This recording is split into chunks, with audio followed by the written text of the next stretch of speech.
It is a pleasure to welcome Professor Tommaso Gazzarri as a guest speaker at a seminar on Eros, Amor, the erotic culture of the early global world, a seminar that takes place at UCLA under the twice felicitous auspices of the Department of Classics and the CMRS Center for Early Global Studies. I'm deeply grateful to the chair of classics, Alex Purves, and to the director of CMRS-CEGS, Zrinka Stahuljak, for offering me this marvelous opportunity. It is an honor, so I would like to ask if both Zrinka and Alex would like to say a few words. Perhaps Zrinka to start? Yes, thank you, Giulia. It is I that thank you for giving us this wonderful seminar and for bringing such a stellar cast of speakers to our campus, albeit virtually. And just a few words to explain what your seminar is a part of, in what ways it is a part of a vision of a refashioned CMRS Center for Early Global Studies. On the one hand, this is one of our CMRS-CEGS research seminars that are graduate level classes that receive funding from CMRS-CEGS to bring distinguished scholars to UCLA to participate in different formats in a work and study with faculty and graduate students here at UCLA. And another way in which this seminar participates in the refashioned CMRS-CEGS is as a part of the graduate certificate in global medieval studies, which is again a part of a larger revisioning of CMRS-CEGS. For many years, we have seen humanistic and social science research that focused on temporal connectivity. And then certainly in the last 2 decades or 3 decades, the research has sort of focused on spatial connectivities and has led to development of transnational, global, and connected history approaches. And what we had wanted to pick up as a challenge with the CMRS Center for Early Global Studies is a kind of a new global research model where we take up the challenge of regional world systems, that is the plurality of early worlds. And so rather than looking for narratives of spatial and temporal connectivities, we are interested in looking at ways of transdisciplinary connections that are based on exchange of methodologies and epistemologies. So that methodology and comparison are really the way we connect very distinct areas of the globe. So the seminar on the erotic cultures of the early global world participates very much in this updated CMRS-CEGS. We have implemented the name change since September 2021, so it's very recent. And I am very thankful to you, Giulia, for bringing this seminar, and thankful, of course, to Alex Purves, Chair of Classics, for yet another wonderful collaboration, and wish to express a welcome to you, and especially to our speaker today, Professor Tommaso Gazzarri. Thank you, Zrinka. Perhaps Alex? Thank you. I will just say a very short thing, which is that this is wonderful for classics. I'm really grateful for Giulia and Zrinka. I'm grateful for putting this together. I'm so excited for this talk series. The one last week was terrific. I know today will be great. Giulia's seminar on the erotics and early global thought and culture has been, I know, really wonderful for our students and a great chance for them to collaborate with others across campus. So I just want to say welcome, and I'm looking forward to the talk. Thank you. Thank you, Alex. Thank you very, very much. All this is music to my ears, as you can imagine. And to open today's special event, the lecture by Tommaso Gazzarri, Green Like a Woman, Gender Expression and Erotic Manners, whom I will introduce in a moment, I would like to say a few words, really few, about the seminar itself. In all societies, the erotic experience is, to say the least, complex. It is shaped by norms, habits, emotions, sensations, and manners of living the body. Such an experience is a matter of concern, inquiry, ritualizations, and representations across a variety of discourses, most of them normative, some of them performative, of domains of knowledge, and of, crucially important, aesthetic creativity. In the seminar that frames today's guest lecture, we take a resolute stand. We look at this phenomenon, the erotic, as a matter of desire, pleasure, bodies, institutions. By focusing on these aspects of the erotic experience as precisely an experience, we go beyond a pragmatic of the sexual acts, beyond the controversial notion of sexuality, beyond sex as power, and above all, beyond the dogma of a pre-modern before an interpretive approach to what is felt, before the emergence of an erotic lifestyle, before the notion of erotic inclination. But we are not fascinated by the quest of an already either. Quite the opposite, we bring to the fore what was truly relevant in the erotic cultures of the ancient world, sensuality. In ancient societies, sensuality is far more important than sex. To be sensual or sensuous means to pursue the pleasure of the senses. Now, among the senses, there is touch, and touch is the essence of sex as the congress of bodies. Think of Aristotle. Sensuality includes contact of the skin and the flesh, of course, but also the pleasures of all the other sense organs. And I would like to salute Shane Butler, who together with Alex Purves has organized, also in the company of Mario Tello at the time, a wonderful conference on synesthesia. A capacious attitude that encompasses all kinds of perceptions. Sensuality is the overarching erotic experience. While it may well include coition, which is merely a kind of haptic interaction among others, it cannot be reduced to the execution of one particular sexual act. Sensuality involves caresses, embraces, kisses, gazes, and any other wishful, mnemonic, or imaginary aesthetic approach to another person. It is about actual sensations and about their possibilities. It vastly exceeds, therefore, the mechanics of penetration, an act that, although overinterpreted and overrated in contemporary scholarship, is seldom mentioned in ancient literary sources, and for a very good reasons, except for medical context, comedy, and otherwise chastising genres of discourse, blame, well, genital or anal penetration was irrelevant. Sensuality, on the contrary, captures the actual concerns of ancient thinkers and writers about Eros and Amor. Far from opposing love and sex, Homeric characters, Sappho and her Greek and Roman successors, Plato and Ovid, they all understand the erotic amorous life inseparably from a quest for the pleasure of all the senses and from either a sorrowful, hyperrealistic phenomenology of its failure or from a confident art of taking pleasure. In this framework, I'm delighted to welcome Professor Tommaso Gazzarri, who teaches at Union College. Professor Gazzarri has earned a PhD in classics from Yale University in 2010, an MPhil in 2008 from Yale again, an MA in 2006 from Yale again, and an MA in 2003 from Johns Hopkins University. Before this North American education, Tommaso received a laurea from the University of Pisa in Tuscany. Professor Gazzarri specializes in Latin literature, the theater, rhetoric, and philosophy of the Neronian age, with a specific focus on Seneca's thought and oeuvre.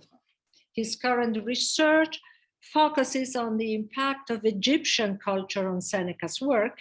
He is also keenly interested in questions of gender and the history of sexuality in antiquity. A philologist and a creative scholar, Professor Gazzarri has published The Stylus and the Scalpel, a theory and practice of metaphors in Seneca's prose, with De Gruyter in 2020. He has edited, translated, and wrote a commentary on Plautus, Penulus, and Truculentus in 2015, and Seneca, De Brevitate Vitae in 2010. He has edited a collective volume with Francesca Romana Berno, Lucius Annaeus Seneca, New Perspective in Senecan Studies in 2021, and he's in the long process, not that it is fault, in the long process of editing in collaboration with Jesse Weiner, Searching for the Cynadus in Classical Antiquity. He is the author of articles and book chapters such as, I will simply mention, Perhaps a Fish, Surely an Ostrich, and Definitely a Fool, The Ontology of Insults in De Constantia, Sapientis, forthcoming in 2022 in the American Journal of Philology. Professor Gazzarri is a sought-after speaker who has presented his work in Europe and across the United States. Please join me in welcoming Professor Tommaso Gazzarri, who will talk about Green Like a Woman, Gender Expression and Erotic Manners. After the talk, we will have a period of questions and answers. Please be so kind as to use the raised hand, and we will be all together for 1 hour and a half. Professor Gazzarri, the floor is yours. Thank you, Giulia. I hope everybody can hear my voice clearly, because I am talking to you from Europe. So the marvel of technology hopefully will assist us. Thank you, Giulia, for this wonderful introduction. I'm not sure I deserve it, but I thank you very much. I'm absolutely thrilled and delighted to be with you. I want to thank all the organizers for inviting me, and all those who are in attendance for taking the time to be part of this seminar class. And it is my understanding that this initiative is supposed to be also a chance for discussing and exchanging ideas. So I will make sure to leave enough time for a discussion.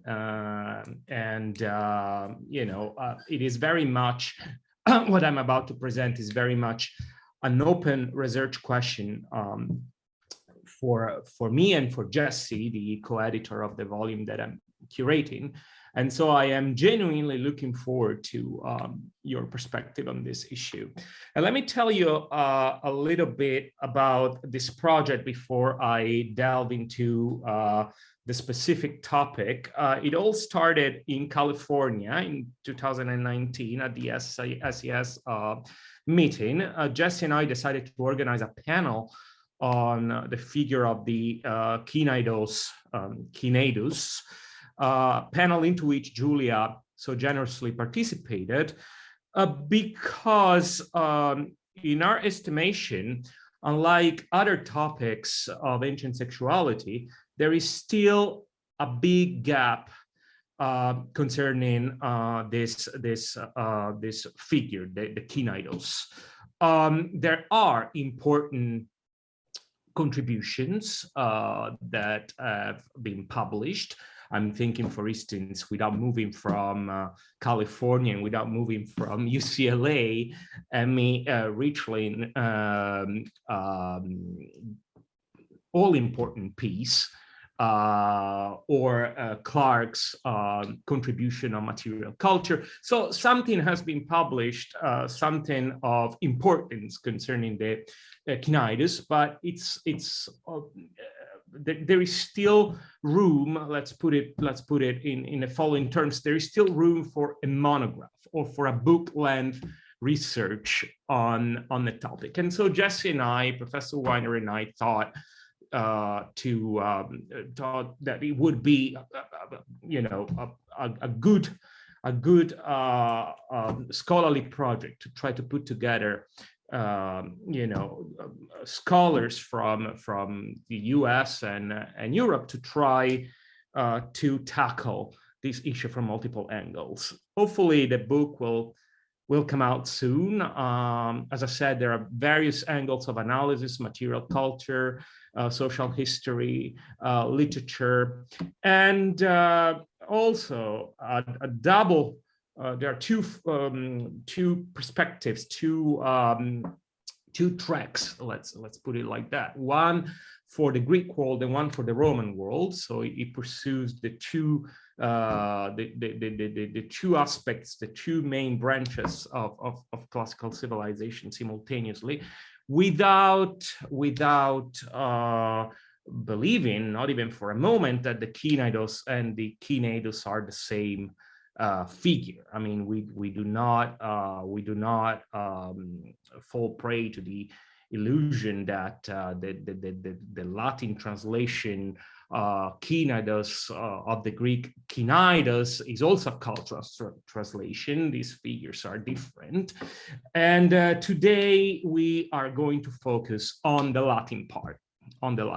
So what I'm about to say is very much attached to the Roman world, and we should keep this in mind also for the discussion that is gonna follow. By presenting this image of two children, and let's start interacting. And I'm gonna ask maybe the students to guess the identities of these two children. Maybe you are familiar with these two pictures. Maybe, maybe not. Maybe you have already seen them. Any ideas? Who are they? I'm gonna give you 30 seconds to think about it. Oops. Anybody? So I'm gonna help you. And I'm gonna tell you that these two infants will eventually get married and occupy a towering spot in American history. Who are they? I'm gonna tell you. All right, let's. You could narrow down American history, perhaps.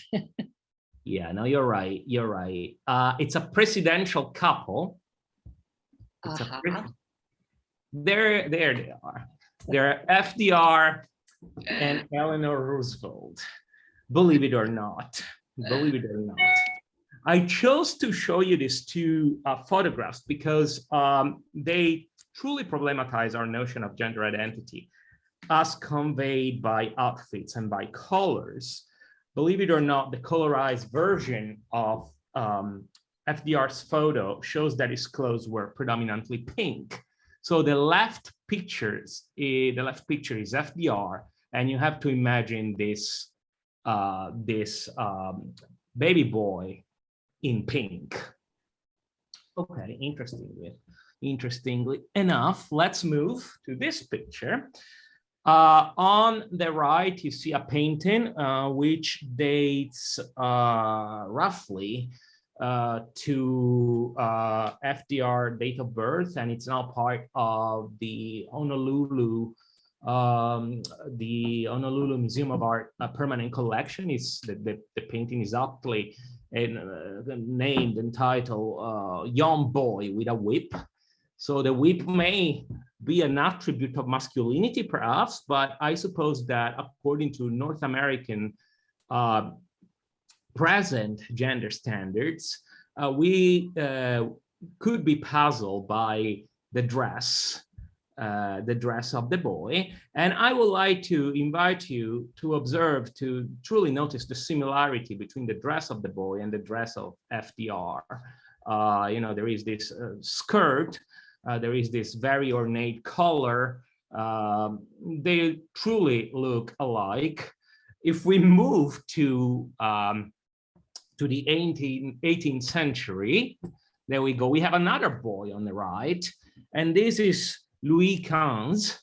So we are the very beginning of the 18th century in a picture which is by the painter Pierre Gobert. Dates the right picture dates to 1712. So Louis XV was 2 in that picture, and I think that if one asked anybody nowadays, whether the picture on the right is of a boy or of a girl, the answer would be is of a girl. For the structure of the garment and for the color of the garment. Back to FDR. On the right, we see a boy pink shirt dating to 1890, which is part of the art collection of the Art Museum in St. Louis. And it's probably a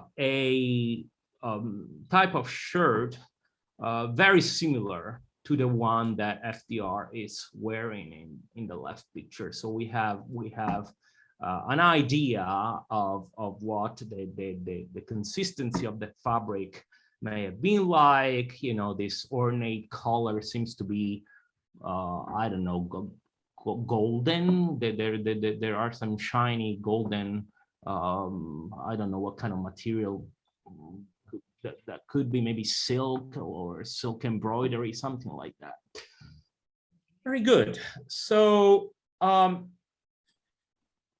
believe it or not, pink and blue were promoted as gender signifiers shortly before World War I, but the color attribution was initially inverted, as we see here, on a claim that, and I'm here quoting from the 1918 Earnshaw's Infant Department Rate publication, the generally accepted rule is pink for the boys and blue for the girls.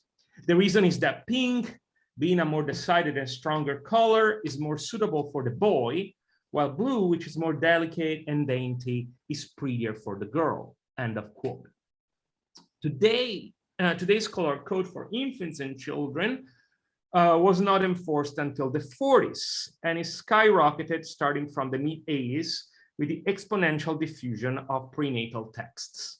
So this is truly what triggered the pink and blue hysteria that we're still living through today. We can see from this page of American history that society binds together gender and color, which, as we will see, is significant, deeply tapping into the cultural identities and societal construal of both modern and ancient societies alike. With today's paper, I would like to explore the gender implication of a specific color in Rome. This color is galbinus, a tint, a hue, which is easier named than defined, or for that matter, identified. And for this purpose, I'm going to begin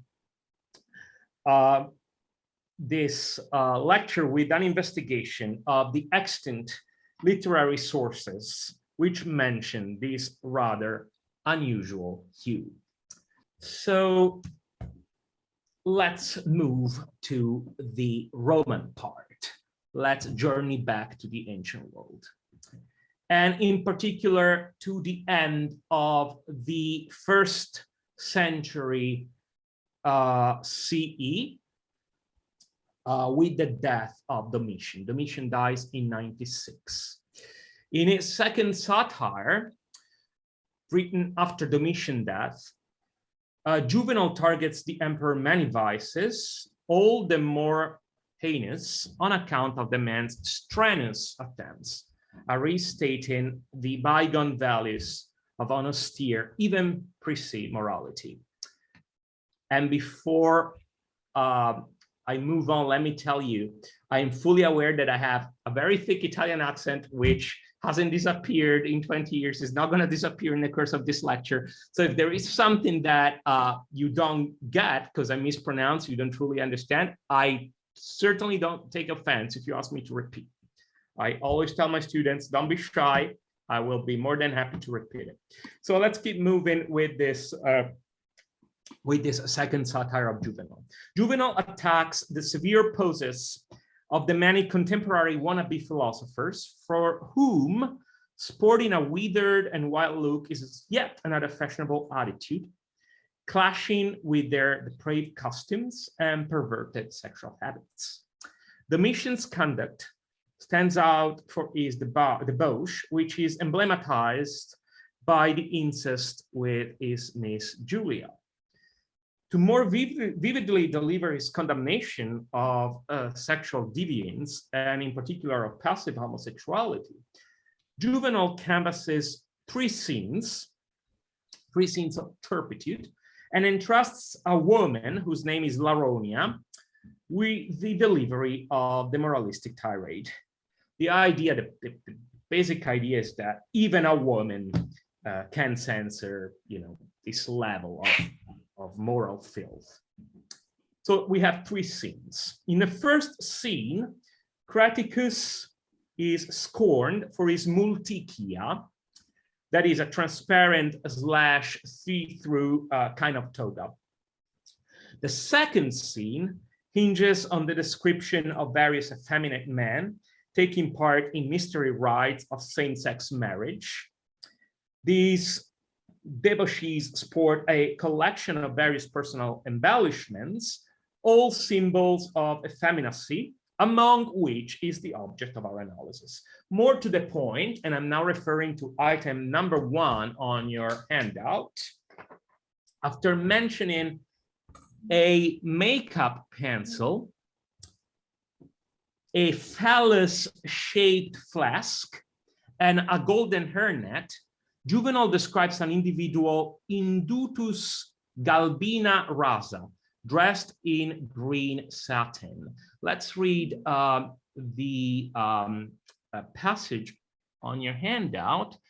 So one of these men has blackened his eyebrows with damp soot and is extending them with a slanting pencil, raising his fluttering eyes as he applies the makeup.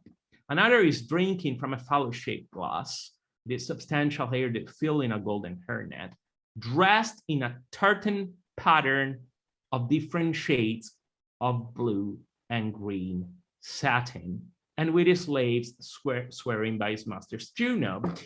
What I am, the underlying part in the corresponding Latin text is Caerulea indutus scutulata aut galbina rasa. Now, I find this translation very problematic for purpose of uniformity and coherence. I've utilized the translations of the Loeb edition, but I profoundly disagree with the translation of galbina as green, and we will see why in a second. I don't think that the translation is apt at all. Now, translator, I mean, the exact spectral location of the adjective galbinus may have not, surely was not the priority of the translator, but the rendering is problematic nonetheless, at least so in my opinion. The mention of this detail of this galbinus dress, is followed in the third scene by a careful planned climax of depravity. I have not included this part, but if one follows on with the text, then the aristocrat Gracchus is portrayed as a gladiator dressed up in a way that challenges traditional gender codes. So it's a gender bender scene, as it were. The literary use of the adjective galbinus is not attested before the Common Era, and seems to be a satirist's word of choice. Beyond the passage from Juvenal, all we have, truly all we have, are 3 additional occurrences. 2 from Martial, so again, from the territory of abrasive satirical epigrams, and 1 from Petronius. And again, we all know who the author of the Satyricon is, and how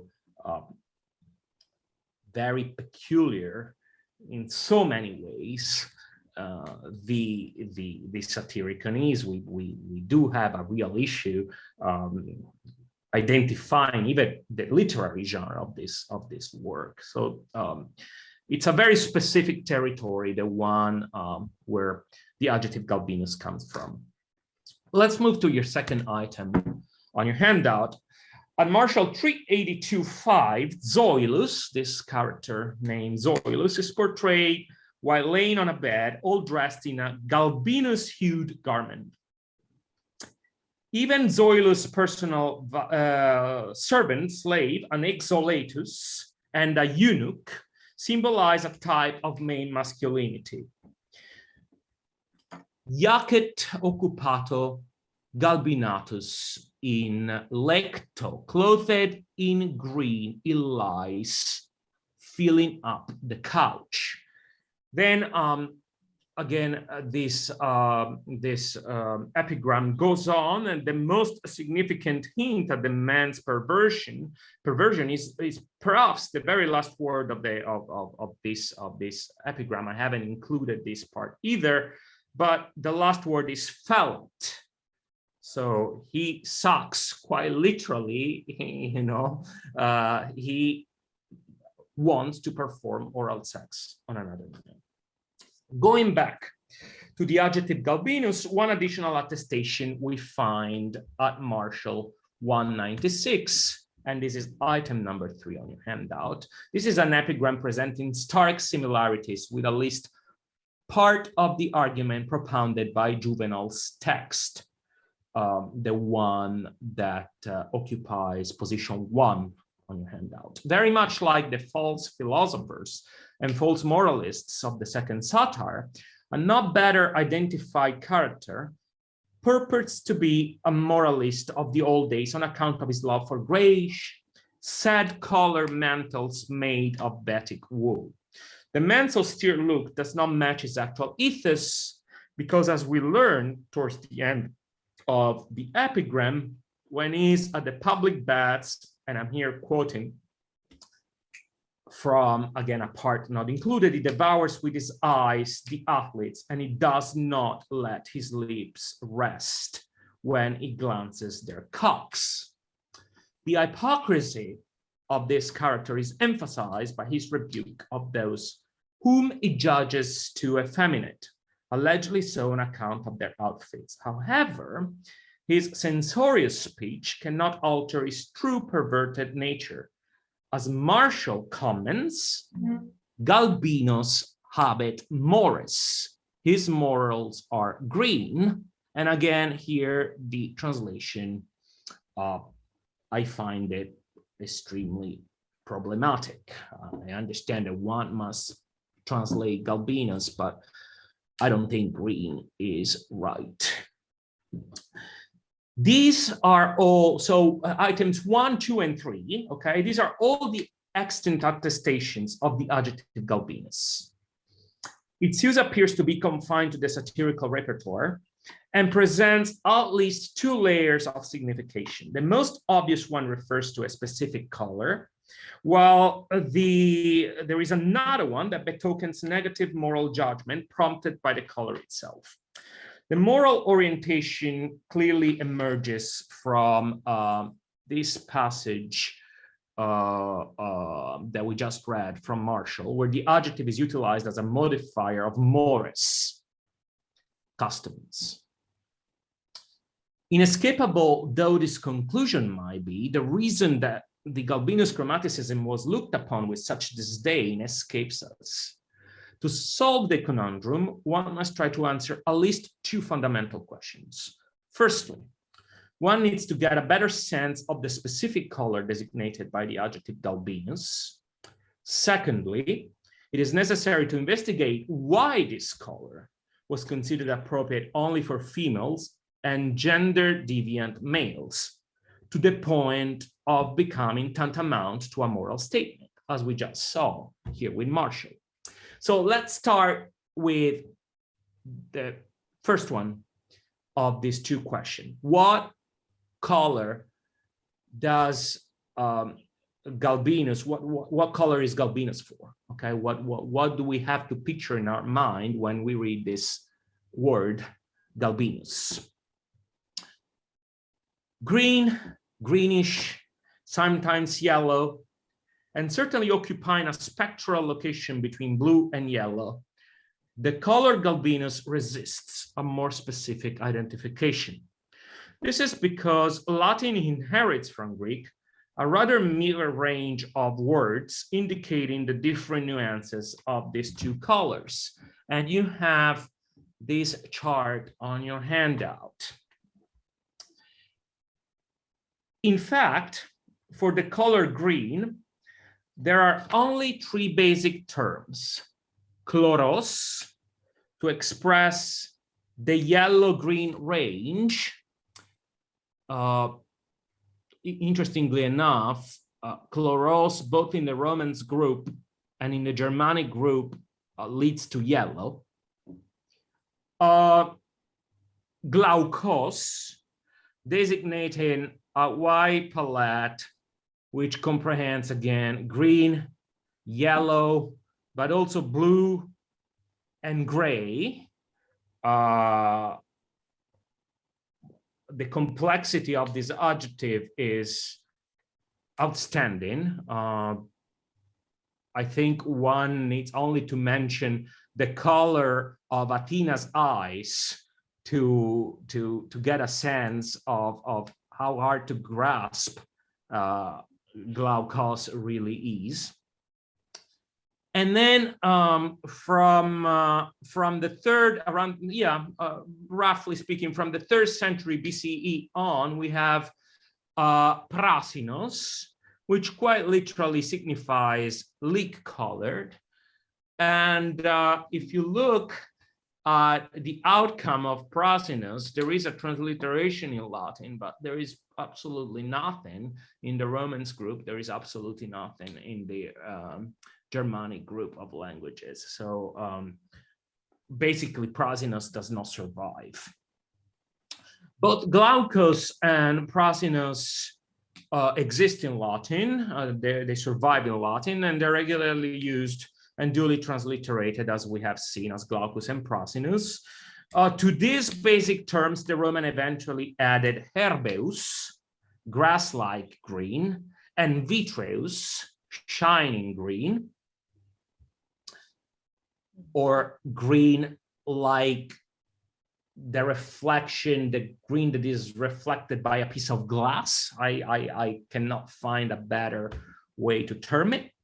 But it's viridis that takes the lion's share. Much in line with the ideal of masculine strength, viridis shares the same root as vis, strength, where, spring, vir, male, and of course virga, which is the branch, the rod, but also the pins. As for Galbinus, the object of our analysis, at epigram 1368, which is part of Marshall's collection of Xenia, the hospitable gifts, we find a description of a little yellow bird, which is being offered as a present, known as Galbula. So Galbuli is the title of this very short composition, Yellow Birds. Galbina decipitur calamis et retibus ales. The yellow bird is deceived by rods and nets, and then it goes on. I mean, what interests us is this Galbina, and here, see how variable the translation of this adjective is. We find yellow instead of green for Galbinus. Both Caponi and Arnott, for those of you who may not be familiar with this subsection of scholarship, I've studied extensively birds in ancient world. So both Caponi and Arnott proposed tagging Marshall's Galbina alis as a specimen of the golden oriole, this little bird right here. So Chloris, that's the name in Greek, Galbulus. The taxonomic designation according to Linnaeus nomenclature is Oriolus galbula. Golden oriole is the English name. And then there are a list of couple of Italian renderings, popular names for this bird. One is rigogolo. That's the one which is used in a part of Italy where I'm from, Tuscany. But then I've also found gabulo or gobulo, which are other dialectal variations for it. Of course, both rigogolo, even more gabulo, and gobulo betray the clear Latin origin. It's a direct line that links these names with galbulus. And I don't know, Giulia, if you've ever seen this bird in Italy. I have one in my very garden in Italy. They're very chatty and very pretty indeed. So the golden oriole is a Eurasiatic subspecies of sparrow. It's a sparrow, very much present in Southern Europe and in Italy, where it is known by, again, these various names. The dialectal variants are also very spread. This bird sports both vividly yellow and green feathers. So it is interesting for us that it's both yellow and green in a way, with the male having yellow as a predominant color, while the female is a bit greener. Yeah. This bird truly is a tangible and still visible example of what the Romans would term galbinus. Okay, finally we can see it. Maybe we still have trouble translating it, but at least we can see it. And Arnott in particular proposes the identification of this specimen, this little yellow bird from the House of the Golden Bracelet, with a oriole, with this sparrow, yellow sparrow. This bird is also described by Aristotle, Pliny the Elder, Elian, who referred to it by the Greek name chlorion. So we have evidence that the chlorion, this bird, named chlorion in Greek, is called galbulus in Latin. And therefore, this is where I'm going, we can establish a parallelism between the color chloros and the color galbinus. Okay, they truly are the same. They meet also when it comes to the name of this bird. Pliny, to be fair, chooses the variant galgulus, but that's explainable. It's phonetically easy to get from galbulus to galgulus, and labels the animal as Avis icterus, once again stressing the abundant presence, of yellow in the plumage. Thence galbinus, as I said, is the Latin equivalent of the Greek color term chloros. Having roughly identified our color and its Greek counterpart, it remains to be seen why galbinus was the target of harsh moralistic attacks and why it was associated with cyniding, which is, after all, the central part of our investigation. If the chromatic identification of galbinus proves problematic, its social usage can be somewhat better determined. Men did not wear it, nor were they or were supposed to be fond of any shade of green in general and yellow in general. It should first be noted that the Romans pretty soon developed a form of, I want to call it, moral sensitivity towards colors. Excuse me. As early as the 3rd, 2nd century BCE, Cato unambiguously condemns some tinctures as shameful and contrary to the Roman good old mores. I'm now going to refer to item 7 on your handout, a passage from Pliny Natural History, where Pliny outlines a division of colors in dignified and flourished. sunt autem colores austeri aut floridi. Some are austere, some are flourished. And then at 3550, which is item 8 on your handout, so we just took a look at this passage 3512, and now going to transition to 3550. At 3550, Pliny establishes a relation between the austeri, the more traditional colors, and the tetrachromatic painters. This passage is interesting.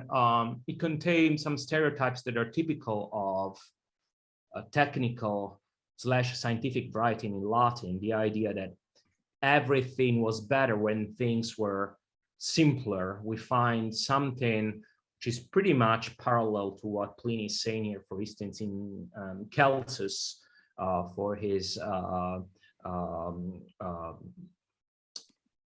De Medicina, where it says that, you know, it was much easier to cure illnesses when there were only a few herbs that were available, and so on and so forth. So to an extent, we should take this passage cum grano salis.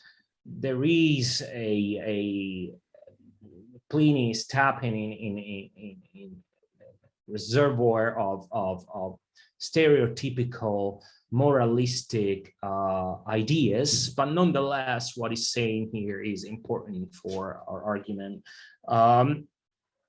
The principle, so let's say something more about these tetrachromatic painters.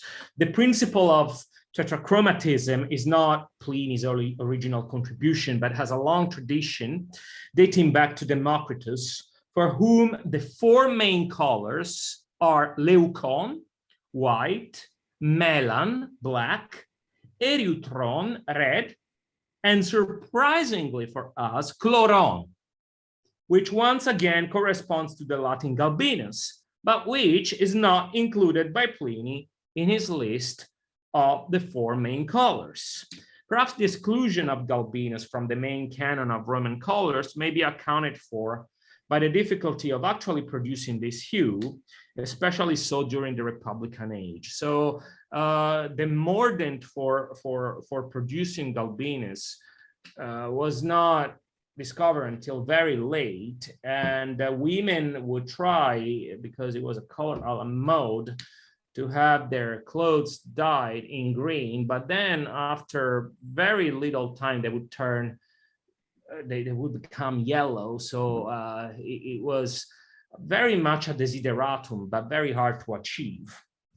The little we know about green garments, and more specifically about the production of prasinus and calinus, dyeing hues, seems to confirm what the satirist points out also about the color galbinus. It was a color for females. Now let's take a look at this mosaic from the Villa di Piazza Armerina, marvelous site. And if you look at the bottom row, the figure on the far left corner holding a wreath and a palm branch seems to be clothed in what I would be tempted to identify as a galbinus hued garment. And the same goes for the little umbrella that the other figure nearby the one on the left is holding. So much for the green spectral component of galbinus. The symbolic value of the various sartorial nuances of yellow, the other main component of this color spectrum, confirms this gender pattern. To begin with, yellow, and in particular, its flammeus variety, was both the color and the namesake of the flammeum, the mantle which was part of the Roman bridal costume. Pliny, and this is item 9 on your handout, describes this nuptial garment color as luteus, and insists on the fact that it was an exclusive appurtenance of women. The other main tint of yellow, the crocus or saffron, is not any less problematic for males than the luteus. For one, Cicero, item 10 on your handout, and I am cognizant of the time, so I'm browsing through these passages a little bit more quickly. So Cicero accuses Claudius of having dressed like a woman, that is with a saffron robe, in order to attend, and I would add profane, the bona deas cultic rituals.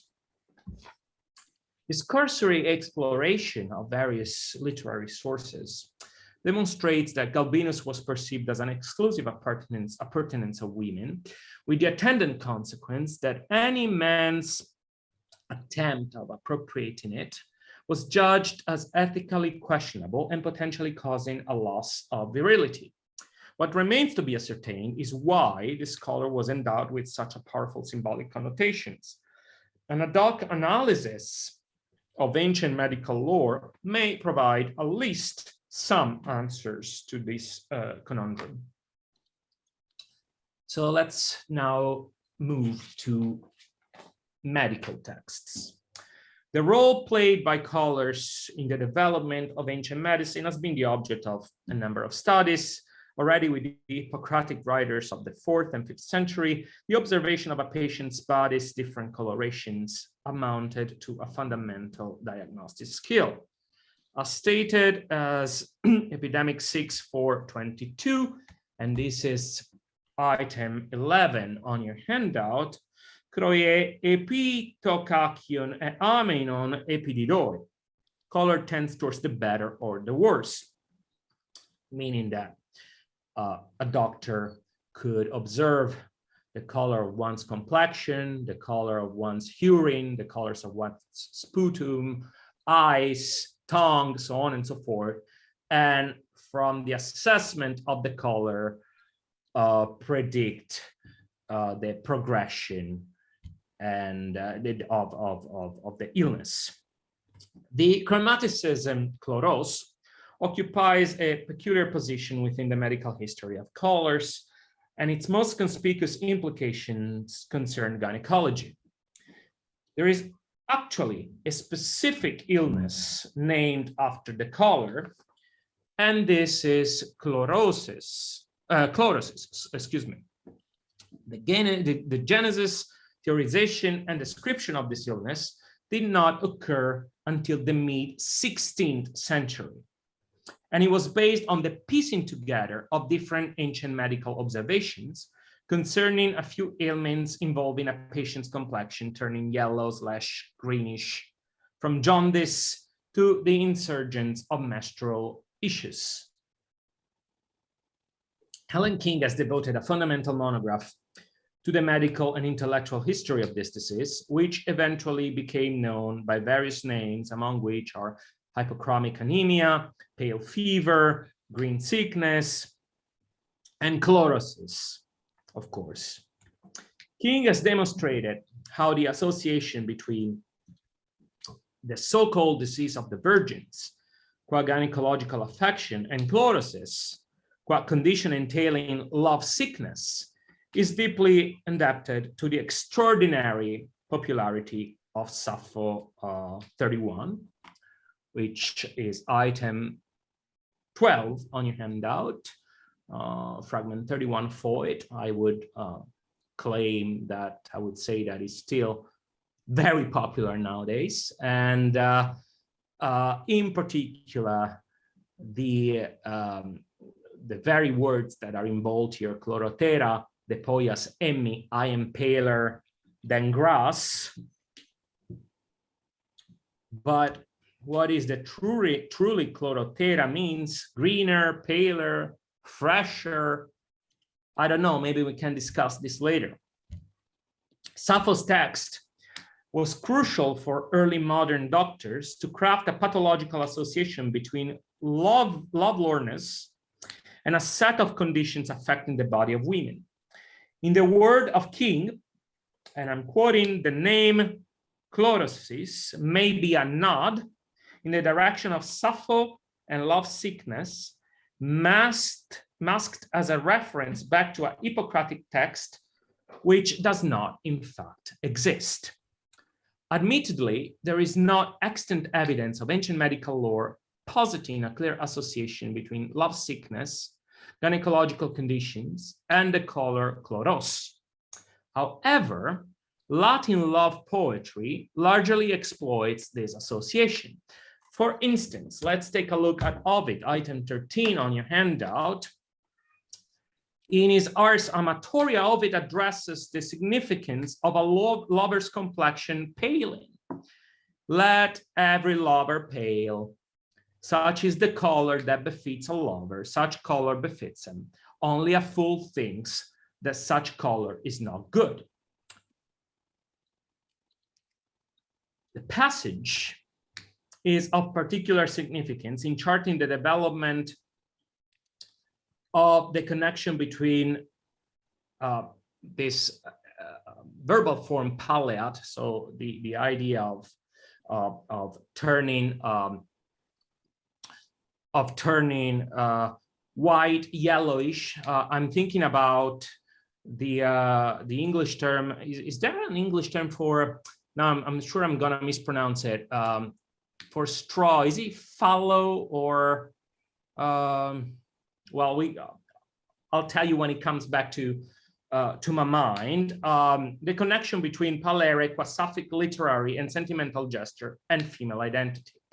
In fact, Ovid is here attributing emotional paling to a male lover, and it is not by chance that he feels the need to stress not once, but 3 times in a space of 2 verses that this discoloration is appropriate. So he says that is aptus, that decet, and that he says that stulti non valuisse, therefore valuisse truly.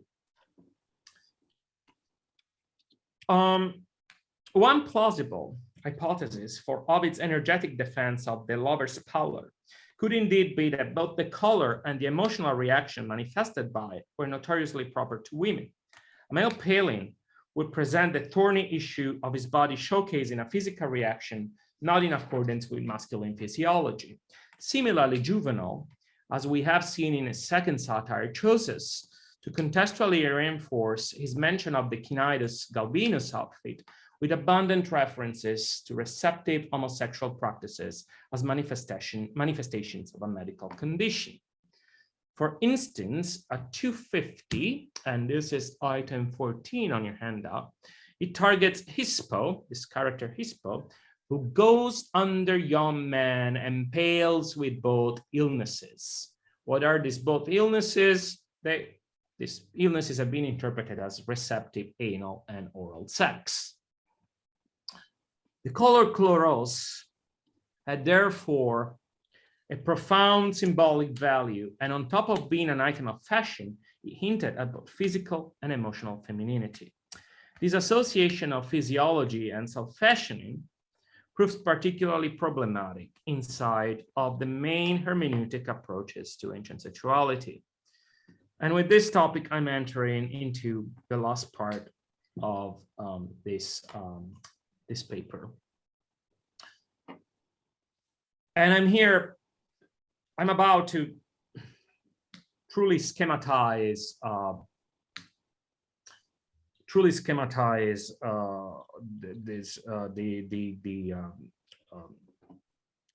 theoretical frame of the debate. I suppose we can add more nuances when we open the floor and we start discussing the various parts. Essentialism and constructionism are 2 fundamental poles that have in the past decades dominated the debate on the study of sexuality, and in particular of ancient sexuality. To utterly schematize the core of these 2 theoretical models, while essentialism propounds that sexual behaviors are innate attitudes, constructionism sees them as socially constructed and therefore dependent on a specific time, place, and societal organization. Roman Cnidae are of particular interest because they do not they not only exhibit specific preferences, but are also attributed an unmistakable style of dress, fashion, and body language.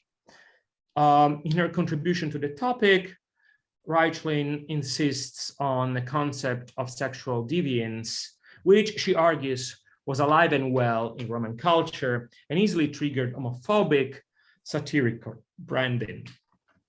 Galbinus hued garments were associated with kinaidi.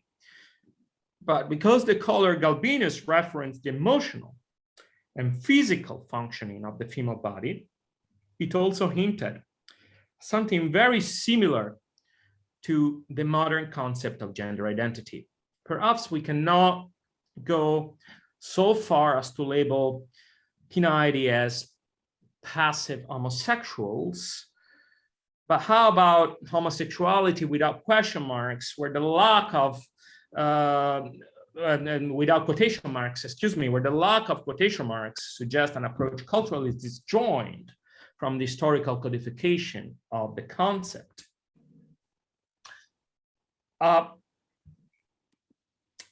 If not the construction of an actual homosexual identity, we should and could at least investigate the presence of something very similar to it. And this is precisely the point. If we adopt an hyper-orthodox, I would like to call it Foucauldianist, not Foucauldian, but Foucauldianist interpretation, then we can say, we got to the point where we can say only what kinaidi were not. Because we consider, in line with Foucault's hyper-orthodox, I should say hyper-orthodox interpretation of Foucault, we get to a point where we consider kinaidi only the correlative of a specific discourse, which is not our, and therefore we fall prey to the temptation of saying only that the kinaidi are not like us. But what are they? The question remains open. And perhaps truly there's not a better way to open the floor than to ask this question. So if we cannot talk of homosexual identity, if we cannot talk of sexuality before sexuality, then truly a definition that applies to this kinaidi awaits to be found. And with this big question mark, I'm gonna end my intervention. Thank you very much for bearing with me so far. Thank you. Thank you very much, Tommaso. I'm sure that your concluding question mark will be an invitation to comments and questions. So the floor is open. Do I see? I'm gonna pour myself a glass of water. Wow. Yes, please. I do the same. And also, I mean, I kind of presented a summary of what is a much larger research that I conducted on the topic. So maybe some passages were unclear, something I had to rush through necessarily. So there may well be things that weren't truly pellucid, and you should feel free to ask questions of all sorts. And if I don't know the answer, I'll tell you very honestly that I do not know. Yes, this research belongs in a sort of important line of thought for you. So there is a lot behind and beyond what you have said. Thank you, Zrinka. I see Alex's hand, perhaps. Yeah, I just wanted to, thanks so much for that Tommaso, I just wanted to ask you to talk, if you could talk a little bit more. I found it's so fascinating trying to think about this color, or this set of associations around this color, as both, it seemed to me that in the passages you were bringing up, it's both kind of strong and weak. It's bright and pale, it's healthy and sick. Yeah. You know, and so the Sappho, you know, greener than grass. On the one hand, it doesn't make sense to say I'm paler than grass, because everyone's Right. paler than grass. Right. But to say I'm greener, I'm brighter, I'm stronger, I'm a stronger green color than grass, makes sense in terms of the way we'd understand her use of that comparative. Like she also says, I'm white, you know, whiter than an egg, right? It's that kind of model where you choose something which has a quality and you surprise us by pushing that quality beyond. No, go ahead. Then I have a question for you too, but yeah. Okay, yeah. So I don't really know. I mean, I'm just thinking that what I find so fascinating about this color is that it moves back and forth between a kind of oversaturation and an undersaturation, yes. or and almost sometimes it seemed like in the image that you showed with the robe, it seemed almost like a kind of gold color, which is so different than all the examples you were talking about with Galbinus. And yet there's something about the Galbinus clothing that we have in the martial and the juvenile that is too, maybe, is it too showy, too eye-catching? So I just wondered if you could talk a little bit about any of that. Yes. So your question is super rich. Thank you. First of all, if you are curious about this anthropological investigation of colors, even beyond the ancient world, I would strongly recommend that you read Pastoureau, this French scholar who has written amazing monographs devoted each one to a single color, with a masterfully written history of every single tint from the antiquity to the modern age. So he knows much more than I do. Actually, I'm going to open a parenthesis. This idea came to me because I was in Rome and I went to Villa Medicis, which is the seat of the French Academia, help me, Giulia, Académie Française, the French Academy in Rome, and Pastoureau was giving a paper on the color white, but it was giving a paper nonetheless, and a world opened up for me. I was like, there is so much work to be done in this field. But going back to your question. First of all, I do not think that the Galbinus, the Roman Galbinus and the Greek chloros are exactly the same color. Very much like, even, if you go from Italy to England, we have completely different perceptions of what colors are. I don't think that the Greeks and the Romans kept the exact same categorization vis-a-vis terming their visual experiences. And going back to Sappho, I do think that chloros, the Greek term, if compared to the Latin, retains much more a sense of freshness and humidity. I think we lose that in Latin, but I think it's very much present in Greek.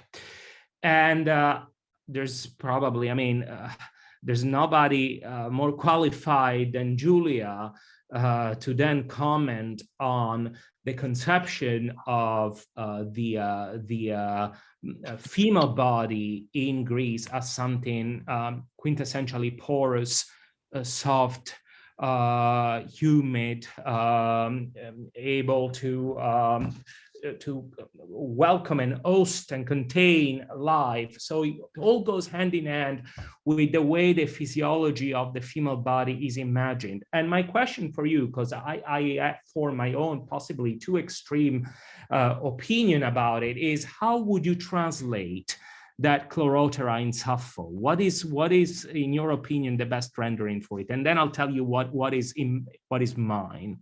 Yeah, I think, I think it's, if I had to choose, I would say green or vivid. Okay. But I don't know, it's so easy to go to pale, but I'm not sure if that's right. I don't know. I honestly think that, I don't know. I mean, I would have to probe this thought that I have been entertaining for a while.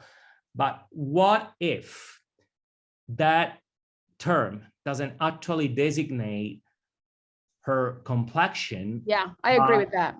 But something different, for instance, her getting wet, a form of orgasm almost. I am completely taken. I mean, what she is describing is an experience that is almost sexual. And maybe we have been translating, we have been taking the chlorotera wrong for the longest time, and it's not a color at all. It means that she is experiencing an orgasm. It's not the description of a scene of jealousy, it's the description of a female orgasm. I don't know. I mean, I think that's Parker has, sorry. No. Oh, I didn't know that. Hope Parker has said that. Okay. Well. Sorry. So I'm coming second here. Okay. No. I think it's Let's definitely double check, but yeah, I think so. Oh, it has already been said. Too bad. It would have made a nice article. It has to be physiological, and it has to be immersed. It has to go through the skin. It's not sitting on the skin. It's coming from inside, right? Right. That's for sure. I think that's absolutely right. It has to be, to pick up Giulia's vocabulary, it has to be sensual. Absolutely. And how would you translate glaucos then, since we are talking about colors? I don't know. I mean, what is your word of choice when you find glaucopis Athena? Then it's what? Gray, but I don't know if that's right. I don't know. I mean, unlike you, I haven't given it any thought. I mean, I haven't given it as much thought as you, but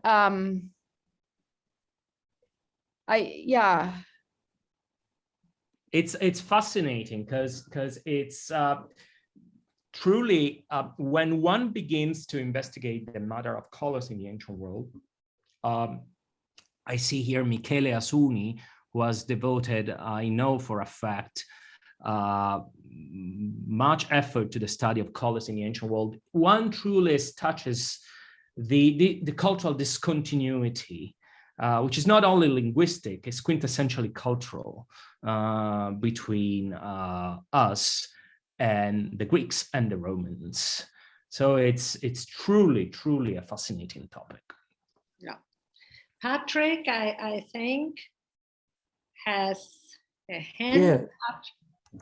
Yes, no, thank you very much for this. And just speaking of this, the cultural side of color terms, what stood out to me, among other, like many things in this talk, was the golden oriole and the house of the golden bracelet, because if I'm understanding, in some sense, it's these like something like a bird that would be seen by both Greeks and Romans, kind of, I don't know, it could be a common ground for how color is being described or understood in both these cultures. I don't really have a question. I was just wondering if you could talk more about, how these.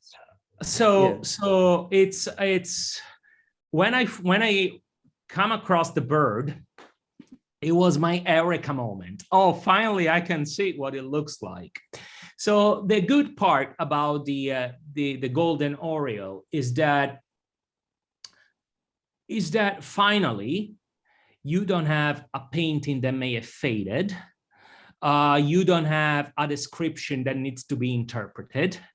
You have a living being with his feathers that can be seen and appreciated.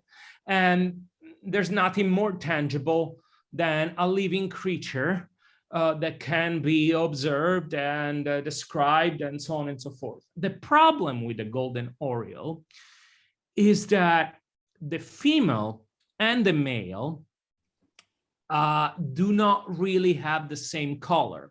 While one tends more to the green, the other one tends more to the yellow. And therefore, yes, they confirm what we suspect.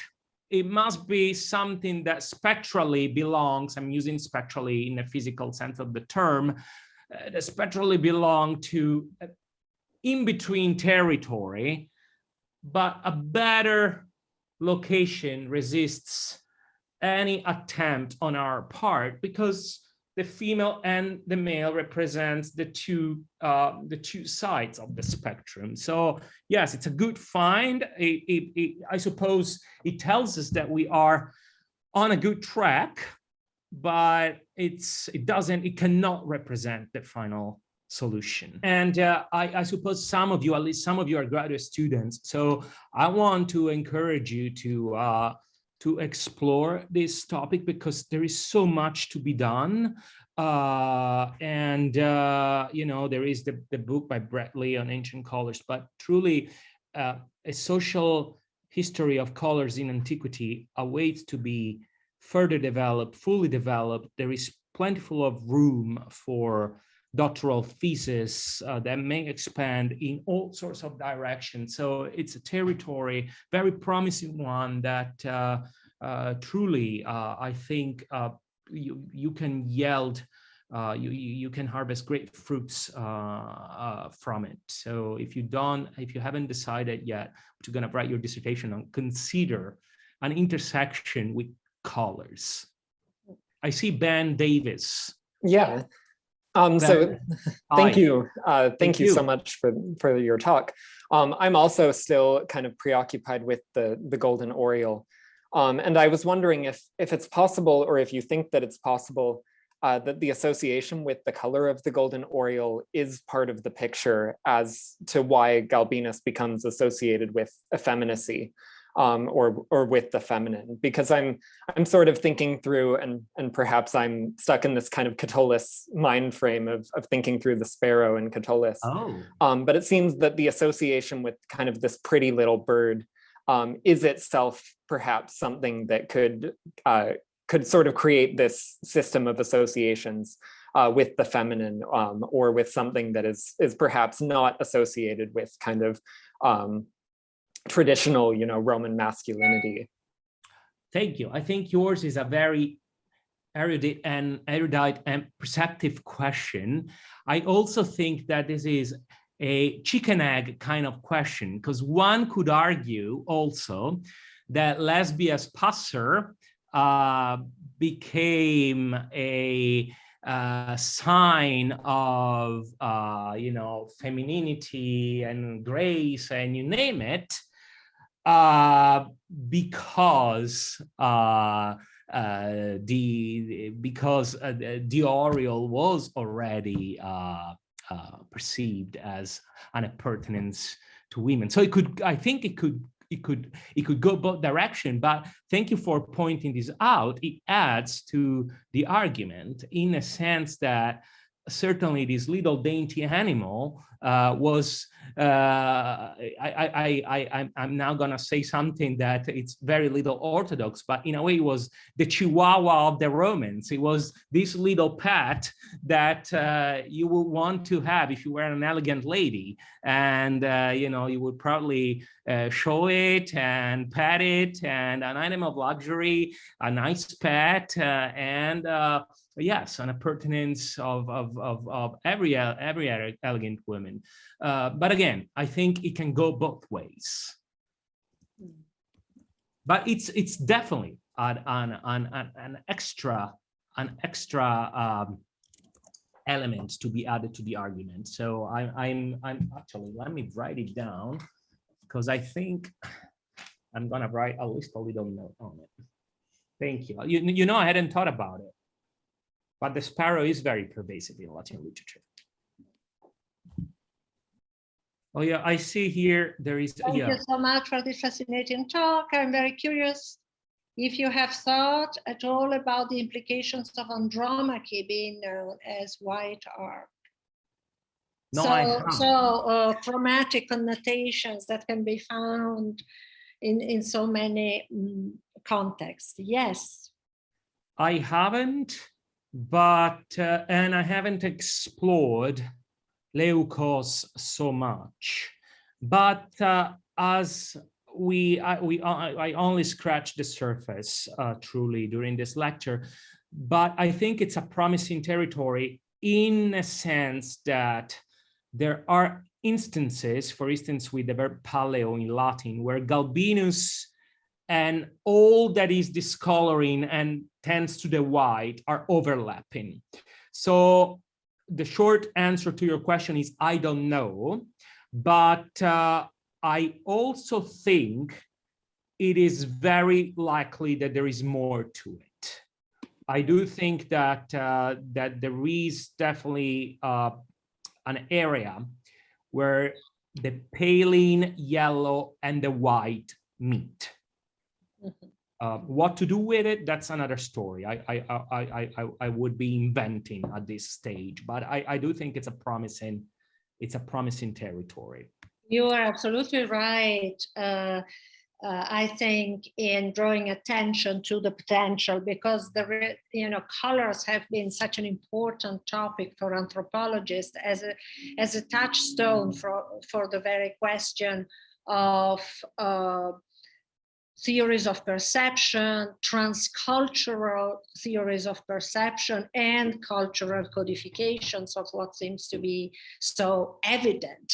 So if colors, and on the contrary, different societies have different sets of words and of nuances and of metaphorical associations. So it's the perfect challenge in order to put to the test the limits between what is evident to human senses and to a human brain all over the place, and and what is in any case encoded culturally, aesthetically, and linguistically. So in Greece, it's an embarrassment of riches if we begin to look at colors, and white is so important if we think about precisely the importance for women to be pale, meaning that they are not outside getting tanned, which is aesthetically, on the contrary, so important and enhancing and valued for men, for young men, for males who are athletic, who are soldiers, who are out. So, and as we know, on Greek vases, you have this very simple binary codification of white as the color of the limbs of women. So paleness, non-tan, is extremely significant and important. And then we go in all sorts of nuances. So you're absolutely right. The anthropology of colors in antiquity is extremely, generous as a potential field of work. You're absolutely right. And there is an increasing interest for the polychromatic aspects of antiquity. Absolutely. Now you have all these people say, let's not think that antiquity is white architecturally and, in the obviousness of marble sculptures. We have to recover the vivid mess of colors all over the place in antiquity. So there would be a lot of, questions. I'm sure that Professor Gazzarri will welcome afterthoughts and more comments. And Emily, are you a Hellenist? Not really, no. Okay, because there is this title, this dissertation awaiting to be taken, The Color of Greek Tragedy. Who wants to write a dissertation titled The Color of Greek Tragedy? Would make a wonderful book. Yeah, yeah. I mean, it's such a fascinating. Rouge le noir. Someone did it. What was that? Le rouge le noir. Le rouge et le noir. You Yes, have indeed. these literary monuments. But thank you. No, it's a fantastic idea, and we should go for it. You are right, Tommaso. We should go for it.